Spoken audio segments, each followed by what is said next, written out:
আসসালামু আলাইকুম। অন্যের জন্য গর্ত খুঁড়লে সেই গর্তেই পড়ে আপনাকে মরতে হয়। মানে এই ধরনের একটা প্রবাদ বাক্য বা প্রভার্ব বাজারে প্রচলিত আছে। অনেক ক্ষেত্রেই সেটা সত্য, অনেক ক্ষেত্রেই মানে সত্য নয়। বলতে পারেন এক ধরনের মানে মিথ। বাট এটা সত্যিকার অর্থেই এবার মানে সত্যে পরিণত হয়েছে ভারতীয়দের ক্ষেত্রে। কিভাবে আমি আপনাদেরকে বলি খুলে। ভিডিওটা দেখবেন মনোযোগ দিয়ে। প্রেসিডেন্ট ট্রাম্প, আপনারা জানেন তো, প্রেসিডেন্ট ট্রাম্পকে নির্বাচিত করার জন্য ভারতীয় পূজা, ভারতীয়দের উল্লাস, উদ্দীপনা সব দিক দিয়ে। ওয়াই? প্রথম কারণ, তারা যে কারণে প্রেসিডেন্ট ট্রাম্পকে তারা সমর্থন করতে মানে করেছেন সেকেন্ড বার, বা এই কারণে উনি একজন মুসলিম বিদ্বেষী তারা মনে করেন। ওনার কিছু কন্ট্রোভার্সিয়াল কথাবার্তায় মুসলমানদের বিরুদ্ধে গেছে, মুসলিম ব্যান্ড থেকে শুরু করে আপনারা নিশ্চয়ই জানেন। যে কারণে তারা মনে করেন Trump is the right person. Trump is the right person to punish Muslims in the United States. Not only in the United States, but also in Pakistan, Bangladesh, so on. এবং এই কারণে তারা খুব উচ্ছ্বাস, পূজা থেকে শুরু করে সব কিছু করেছে তারা।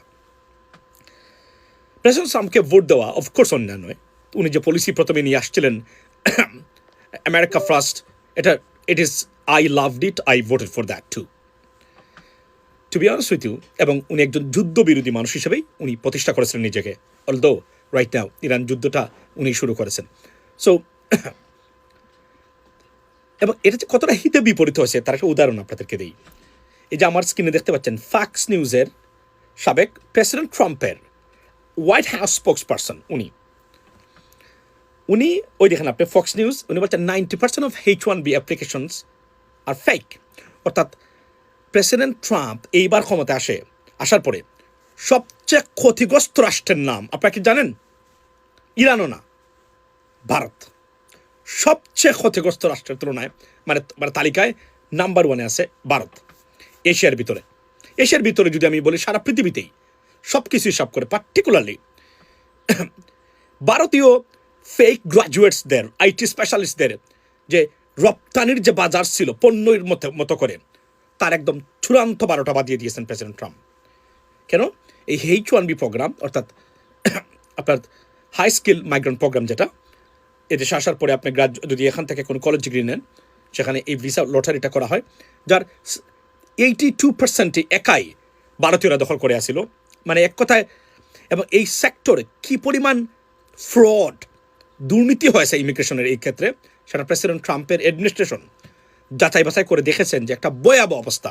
রীতিমতো ভারতীয়রা হাজার হাজার লক্ষ লক্ষ ভারতীয় যারা আছেন তারা এখন হতাশ, কারণ এই এক্সেলেন্ট প্রোগ্রামটাকে এমনভাবে বিতর্কিত, এমনভাবে অ্যাবিউজ করেছেন ভারতীয়রা, যা আটকে উঠেছেন মানে মার্কিন প্রশাসন বর্তমানে তদন্ত করতে গিয়ে ধরা পড়েছেন। এবং যে কারণে যারা H1B ভিসা এসেছিলেন, সবার ভিসা, অনেকের ভিসা রিভিউ হচ্ছে, চলে যেতে বাধ্য হচ্ছেন, ফ্রডে ধরা খেয়েছেন, মারাত্মক চলছে, এবং এটাকে একদম নামিয়ে এনেছেন। যে কারণে এই বছর 27% মানে কম অ্যাপ্লিকেশন পড়েছে শুধু ভারত থেকেই, কল্পনা করতে পারেন। এবং এটা আরও অনেক দূর যাচ্ছে।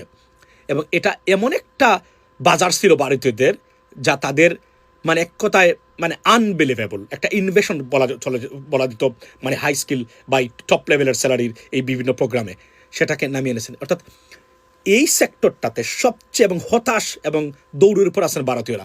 এর একটা উদাহরণ হলো আমি আপনাকে বলি, টেক্সাসের একটা স্টেট, মানে একটা সিটি, যেটা এই H1B মানে প্রোগ্রাম মানে ভিসা হোল্ডার যারা, তাদেরকে উদ্দেশ্য করে, এবং বলে রাখি H1B ভিসা হোল্ডার যারা, এটা long way to get green card and then the citizenship, but এরা ওয়ার্ক করতে পারতেন এবং লিগালি এখানে থাকার সুযোগ থাকতো তাদেরকে।